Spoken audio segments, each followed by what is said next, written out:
Chapter 4. Oddly, in the car taking him back to the police judiciaire, it wasn't Professor Gouin or his wife that Maigret was thinking about, but almost unwittingly, Louise Fillon. Before leaving, he had slipped her fairground photographs into his wallet. Even in those photographs, taken as they were on evenings when she should have been in a lively mood, there was no gaiety in her face. Maigret had known lots of women like her, born in identical surroundings, who had a more or less identical childhood and life. Some had a vulgar, boisterous gaiety about them that could give way without transition to tears or rebellion. Others, like Désirée Brotte, became hard and cynical, especially with age. It was hard to define the expression he found in Lulu's photographs, an expression she must have had in life. It wasn't sadness, but rather the sullen expression of a little girl who keeps to herself in the school playground and watches her schoolmates play. He would have been hard put to explain in what way she had been attractive, but he sensed it, and he had often, in spite of himself, questioned such girls more gently than others. They were young and retained a certain freshness. In some respects they seemed barely more than children, and yet they had been through a lot, and there were too many disgusting images in their no longer sparkling eyes, while their bodies had the unhealthy charm of something that will wither, that is half withered already. He imagined her in the hotel room in Rue Briquet, or in any room in the Barbey district, spending days on a bed, reading, sleeping, or looking at the murky window. He imagined her in some café or other in the 18th arrondissement, sitting for hours while someone like Pierrot played belote with three of his pals. He also imagined her in a dance hall, her face grave and almost inspired as she danced. He imagined her, finally, standing on a street corner, watching the men in the shadows without bothering to smile at them, and then leading them up the stairs of a rooming house, shouting out her name to the manageress. She had lived for more than a year in the impressive stone building on Avenue Carnot, where the apartment seemed too big, too cold for her, and it was there that he found it hard to imagine her. It was face to face with a man like Etienne Gouin that he couldn't somehow see her. Most of the lights were off in Quai des Orfèvres. He slowly climbed the stairs where wet soles had left prints and opened the door to his office. Janvier was waiting for him.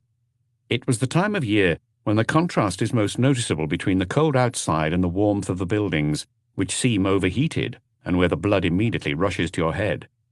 Any news? The police machine was dealing with Pierre Hérault. At the railway stations, inspectors were examining those travellers whose description matched his. At the airports, too. The hotel agency were probably also on the trail, scouring the hotels and rooming houses of the 18th arrondissement. In Rue Briquet, young Lapointe had been hanging about outside the Hôtel du Var since early afternoon. Now that night had fallen, prostitutes were prowling about the hotel. As for Inspector Janin, the local man, he was indulging in a more personal kind of search. The northeast of Paris was a stone jungle in which a man can disappear for months, where often you don't hear about a crime until weeks after it's been committed. Thousands of people, men and women, live outside the law in a world where they find as many refuges and helping hands as they want, and where the police occasionally cast a net and pick up someone they're looking for quite by chance, but are more likely to rely on a telephone call from a jealous girl or an informer. Gastine Renette called an hour ago. He was the ballistics expert. What did he say? You'll have his written report tomorrow morning. The bullet that killed Louise Fillon was fired from a 6.35 caliber automatic, what in the police judiciaire is called an amateur weapon. Real criminals, those who really have the intent to kill, use more serious weapons. Dr. Paul also phoned. He'd like you to get in touch with him. Janvier looked at his watch. It was just after 7:15. By now he's probably at the restaurant La Pérouse, where he's a guest of honour at a dinner. Maigret called the restaurant. A few minutes later, the pathologist came on the line. I carried out a post-mortem on the girl you sent me. I may be mistaken, but I have the impression I've seen her before. She was arrested several times. It couldn't have been Lulu's face, distorted by the gunshot, that the doctor thought he had recognized, but her body. Obviously the shot was fired at close range. It doesn't take an expert to see that. I reckon the distance was between 25 and 30 centimetres, no more than that. I assume death was instantaneous? As instantaneous as could be. The stomach still contained undigested food, including lobster. Maigret remembered seeing an empty lobster can in the waste bin in the kitchen. She drank white wine with her meal. Is that of any interest? Maigret did not know yet. At this stage of the investigation, it was impossible to say what might prove important. I discovered something else that may surprise you. Did you know the girl was pregnant? Maigret was indeed surprised, so surprised that for a moment he did not speak. How far gone? He asked at last. About 6 weeks. She might not even have known. If she did know, she'd probably only recently found out. I assume you're certain about this. Absolutely. You'll get the technical details in my report. Maigret hung up and said to Janvier, who was standing waiting in front of the desk, she was pregnant. But Janvier, who knew only the broad outline of the case, was unimpressed by this. What should we do with Lapointe? He asked. That's a good point. We should send someone to take his place. I have Laubert, who has nothing in particular to do. We should also relieve Lucas. There's probably no point, but I'd still like to have someone keeping an eye on the apartment. If I can eat something first, I'll go. Is it okay to sleep there? I don't see any reason why not.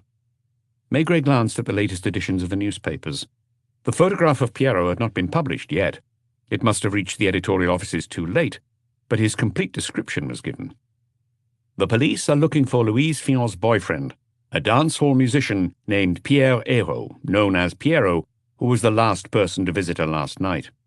Pierre Hérault, who has served a number of prison sentences, has dropped out of sight. He is believed to be hiding in the La Chapelle district, which he knows well. Maigret shrugged, stood up, and hesitated before heading for the door. If there are any developments, can you be reached at home? He said yes. He had no reason to stay in the office. He had himself driven home in one of the cars, and as usual, Madame Maigret opened the door to the apartment before he had turned the handle. She made no reference to the fact that he was late. Dinner was ready. I hope you didn't catch cold. I don't think so. You should take your shoes off. My feet aren't wet. It was true. He hadn't walked all day. On a cabinet lay the same evening paper he had glanced through at the office. His wife knew all about it then, but she did not ask him any questions.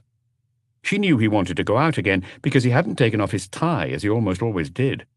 Once dinner was over, she watched her husband open the sideboard and pour himself a glass of sloe gin. Are you going out? Even a moment earlier, he hadn't been sure. To tell the truth, he had rather been expecting Professor Gouin to phone him. It was based on nothing specific. Wasn't Gouin thinking that the police would question him? Wasn't he surprised they weren't paying any attention to him, even though a lot of people knew about his relations with Lulu? He called Louise Fillon's apartment. Janvier had just settled in. Anything to report? Nothing new, Chief. I've let my wife know. It's nice and quiet here. I'm going to spend the night on the sofa, which is fantastic. Do you know if the professor's come home? Lucas told me he went up about 7:30. I haven't heard him go out. Good night. Had Gouin guessed that his wife would talk to Maigret? Had she been capable of not letting on to him? What had they said to each other as they were having dinner? Presumably, once the meal was over, the professor was in the habit of retiring to his office. Maigret poured himself another glass, which he drank standing by the sideboard, then walked over to the coat stand and took down his heavy overcoat. Take a scarf? Do you think you'll be out for long? An hour or two. He had to walk as far as Boulevard Voltaire to find a taxi. He gave the driver the address of the Grelot. There was little bustle in the streets, except round Gare de l'Est and Gare du Nord. Gare du Nord always reminded Maigret of his early years in the police. On Boulevard de la Chapelle, below the overhead metro, the familiar shadowy figures were in their places, the same as every night. And although it was obvious what the women were doing there, what they were waiting for, it was less easy to define the reasons some men had to be there, doing nothing in the cold and dark. They weren't all searching for a temporary companion, nor did all of them have an appointment. There were men of all races and ages who emerged from their holes at night like rats and ventured to the edges of their territory. The neon sign of the Grelot cast a purple light on a section of the pavement, and from the taxi Maigret made out muted music, more like a rhythm accompanied by a muted shuffling. 2 uniformed officers were standing on duty under a street lamp a short distance away, and at the door there was a midget who seemed to be taking the air, but who hurried inside when Maigret got out of the cab. That is always the way in such places. No sooner had Maigret entered than 2 men pushed past him and hurried out, heading for the darkest depths of the neighborhood.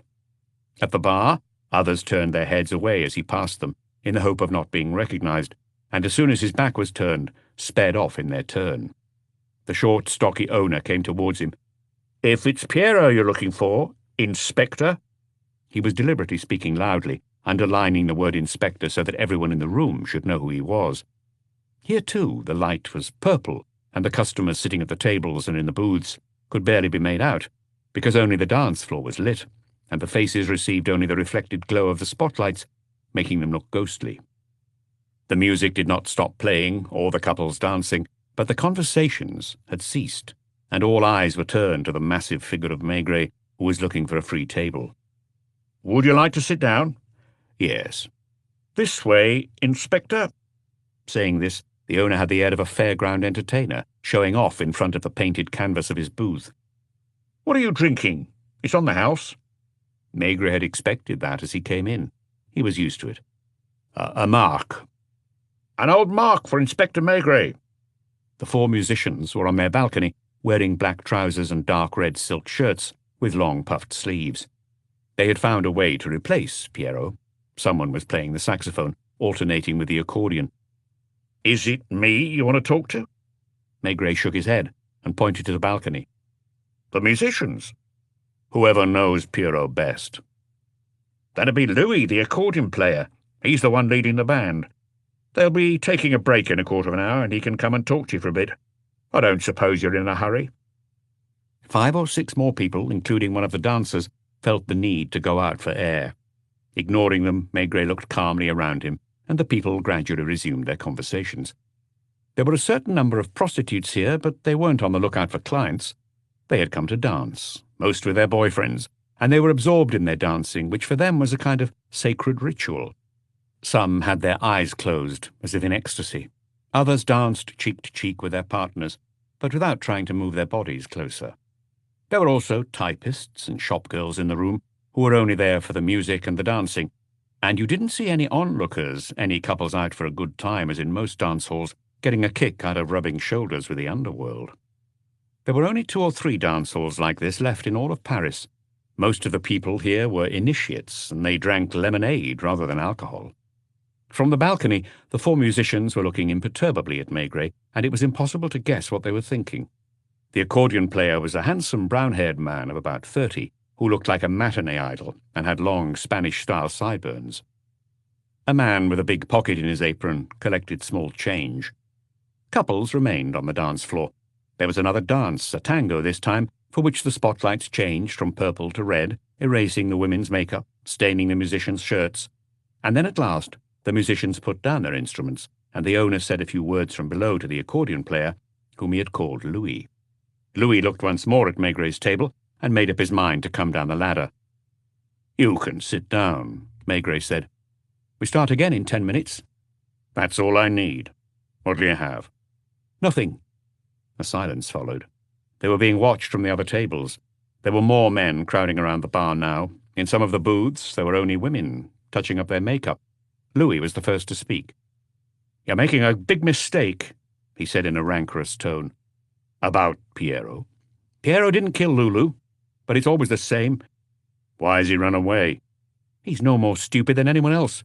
He knows he'll get the blame for it. Would you like to be arrested?" "Is he your friend?" "Yes, he's my friend. I probably know him better than anyone else." "Then maybe you know where he is." "If I did, I wouldn't tell you."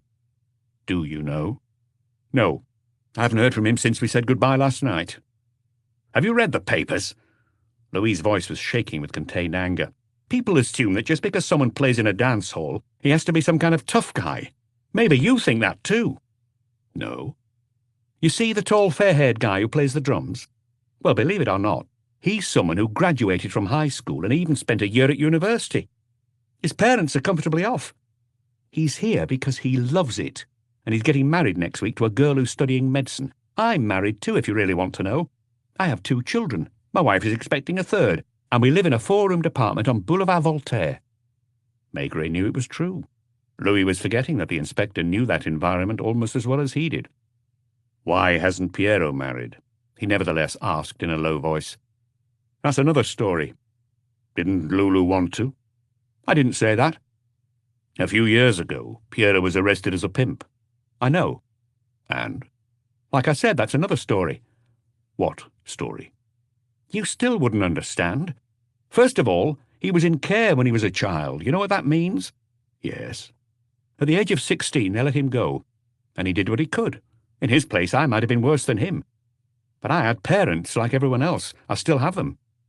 He was proud to be a man like any other, but at the same time he felt the need to defend those who found themselves on the other side of the tracks, and Maigret could not help smiling sympathetically. Why do you smile? Because I know all this. If you knew Piero, you wouldn't set all your informers on his tracks. How do you know the police are after him? The papers haven't made it all up. And you can already feel a stir in the neighbourhood. When you spot certain faces around, you know what that means. Louis didn't like the police, and made no attempt to hide it. There was a time when Piero acted tough, he went on. And wasn't he? Will you believe me if I tell you he's soft-hearted, a romantic? Well, it's the truth. Did he love Lulu? Yes. Did he meet her when she was on the game? Yes. And he let her carry on? What else could he have done? You see, you don't understand. Then he let her have a regular lover who kept her? That's different. Why? Can you tell me what he had to offer her? Do you imagine he could have supported her with what he earns here? You support your family, don't you? Wrong. My wife's a dressmaker and works 10 hours a day as well as looking after the kids. What you don't understand is that when you're born around here, when you haven't known anything else— He broke off. I only have 4 minutes left. The other musicians were still looking at them from the balcony, their faces expressionless.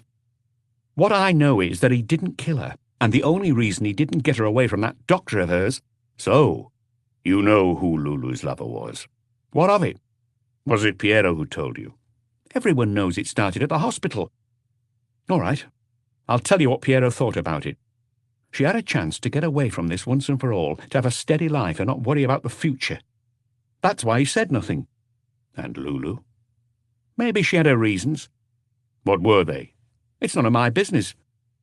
What kind of girl was she? Louis looked at the women around them with the air of saying she was no different from the others. She had a tough life, he said, as if that explained everything. She wasn't happy down there. Down there clearly meant the distant Étoile neighbourhood, which from here seemed like another world. She came here from time to dance. Did she seem unhappy? Louis shrugged. Did that word have a meaning in La Chapelle? Were there any truly happy women around them? Even the shop girls looked nostalgic as they danced and requested sad songs. We only have a minute. If you still need me after that, you'll have to wait for half an hour. When he got back from Avenue Carnot last night, did Piero say anything to you? He apologized and said he'd had some important news, but didn't go into details. Did he seem down? He's always down. Did you know that Lulu was pregnant? Louis stared at him, incredulous at first, then stunned, and finally grave. Are you sure of that? The pathologist who carried out the post-mortem can't have made a mistake. How many months? 6 weeks. That made an impression on him, perhaps because he had children and his wife was expecting another. He turned to the waiter who was standing not far from them, trying to hear their conversation. Give me something to drink, Ernest. It doesn't matter what. He'd forgotten that the minute had passed. From the bar, the owner was watching them. I didn't expect that. Neither did I, Maigret added. I assume the professor's too old. Men have fathered children at the age of 80. If what you say is true, it's one more reason why he couldn't have killed her. Listen to me, Louis. The musician was still looking at Maigret with a certain suspicion, but he'd lost his aggressiveness. You may hear from Piero, one way or another. I'm not asking you to give him up, just to tell him that I'd like to talk to him, wherever he likes, whenever he likes. Have you got that? And will you let him go? I'm not saying I'll call off the search. All I can promise is that when he leaves me, he'll be free. What do you intend to ask him? I don't know yet. Do you still think he killed Lulu? I don't think anything. I doubt he'll be in touch with me. But if he does, I'll see he gets your message. Now, if you'll excuse me. Downing his drink, he climbed up to the balcony and secured the straps of the accordion around his waist and shoulders. The others didn't question him. He bent over them, but only to tell them the title of the piece they were going to play. The men at the bar examined the seated girls from a distance, looking for the ones they would ask to dance. "Waiter." "There's nothing to pay. It's on the house." There was no point arguing. He stood up and headed for the door. "Have you found out anything?" There was irony in the owner's voice. "Thanks for the mark." It was pointless looking for a taxi in the neighborhood, and Maigret walked to Boulevard de la Chapelle, brushing aside the prostitutes who didn't know him and tried to approach him. 300 meters away were the lights of the Barbey intersection. It had stopped raining. The same fog as in the morning was starting to fall over the city, and the car lights were surrounded by halos. Rue Briquet was not far. He soon turned the corner and found Inspector Laubert, who was almost the same age as he was, but had never risen in rank, leaning against a wall and smoking a cigarette. "Anything?" "Lots of couples going in and out, but I didn't see him." Maigret felt like sending Laubert home to bed. He could have telephoned Janvier and told him to go home too, and called off the surveillance in the railway stations, because he was sure Pierrot wouldn't try to leave Paris.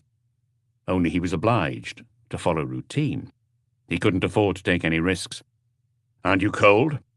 Laubert already smelt of rum. As long as the corner bistro remained open, he'd be fine. That was why he would stay an inspector all his life. "Good night, my friend. If anything new crops up, phone me at home." It was 11 o'clock.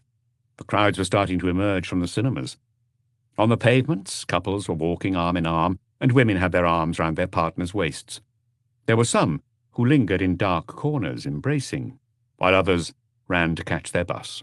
Off the lighted boulevard, every side street had its own arrangement, its own shadows, and every one also had, somewhere along its length, the yellowish signs of one or two hotels. It was towards the lights that he walked. He went into a garishly lit bar at the Barbey intersection, where at least 50 people surrounded a huge brass counter. Although he had intended to order a rum, he said mechanically, because of what he'd drunk at the Grelot, "A mark." Lulu had hung around here just as others were hanging around at this moment, attentive to the glances of men. He headed for the phone booth, slipped a token in the machine, and dialed the number of Quai des Orfèvres. He didn't know who was on duty. He recognized the voice of a newcomer named Lucien, who had been a good student and was already preparing for his exams in order to rise in rank. "Maigret here. Anything new?" "No, sir, except for 2 Arabs who got into a knife fight in Rue de la Goutte d'Or. One of them died as they were putting him on the stretcher. The other was wounded, but managed to get away." It was no more than 300 meters from where he was now. It had happened barely 20 minutes earlier, probably as he was walking along Boulevard de la Chapelle. He had known nothing, heard nothing. The killer might have passed him. Other dramas would occur in the neighborhood before the night was over, probably 1 or 2 that would come to light immediately, others the police would only hear about much later. Pierrot, too, had gone to ground between Barbey and La Villette. Had he known that Lulu was pregnant? Was it to tell him the news that she'd phoned him at the Grelot to come and see her? Dr. Paul had said 6 weeks. That meant she must have suspected it for a few days. Had she told Etienne Gouin? It was possible, but not likely. She was more the kind of girl who would go to see a local doctor or a midwife. He could only speculate. Once back home, she hadn't come to a decision for a while. According to Madame Gouin, the professor had gone to see Lulu after his dinner, but had only stayed for a few minutes. Back at the bar, Maigret ordered another drink. He had no desire to leave immediately. It struck him that this was an ideal place to think about Lulu and Pierrot. "She didn't tell Gouin," he muttered under his breath. It was in Pierre Hérault she must have confided at first, which explained his hurried visit. In that case, could he have killed her? First, it was necessary to be sure she knew about her condition. If she had lived in another neighborhood, he would have been convinced she had seen a local doctor. In the Étoile, where she was always a stranger, that was less likely. The next day, a note would have to be sent to all the doctors and midwives in Paris. That struck him as essential. Since the telephone call from Dr. Paul, he'd been convinced that Lulu's pregnancy was the key to the drama. Was Gouin sleeping peacefully? Was he taking advantage of an evening off to work on some book about surgery? It was too late to go and see the cleaning lady, Madame Brot, although she lived not far from here near Place Clichy. Why hadn't she mentioned the professor? Was it credible that spending every morning in the apartment as she did, she was unaware of the identity of Lulu's lover? The two women chatted. She was the only person in the building who could have understood what someone like Louise Fillon told her. The concierge had kept silent at first because she had a debt of gratitude to the professor and might well have been more or less consciously in love with him. It was as if all these women were determined to protect him. The prestige this 62-year-old man enjoyed among them was not the least curious aspect of this case. He did nothing to win them over. He used them almost distractedly in order to obtain a physical release, yet none of them seemed to resent this cynical attitude of his. Maigret would have to question his assistant, Lucille Decaux. And also, perhaps Madame Gouin's sister, the only woman so far over whom the professor seemed to have no hold. "How much do I owe you?" He got in the first taxi he found. "Boulevard Richelieu." "I know, Monsieur Maigret." That gave him the idea that they should look for the taxi that had brought Gouin home from the hospital the previous evening. He felt heavy, numbed by the mark he had drunk, and he half closed his eyes as the lights glided past on either side of the car. It was Lulu he kept coming back to. He took his wallet from his pocket and looked at her photographs in the half-light of the taxi. Her mother hadn't smiled either when she had had her photograph taken.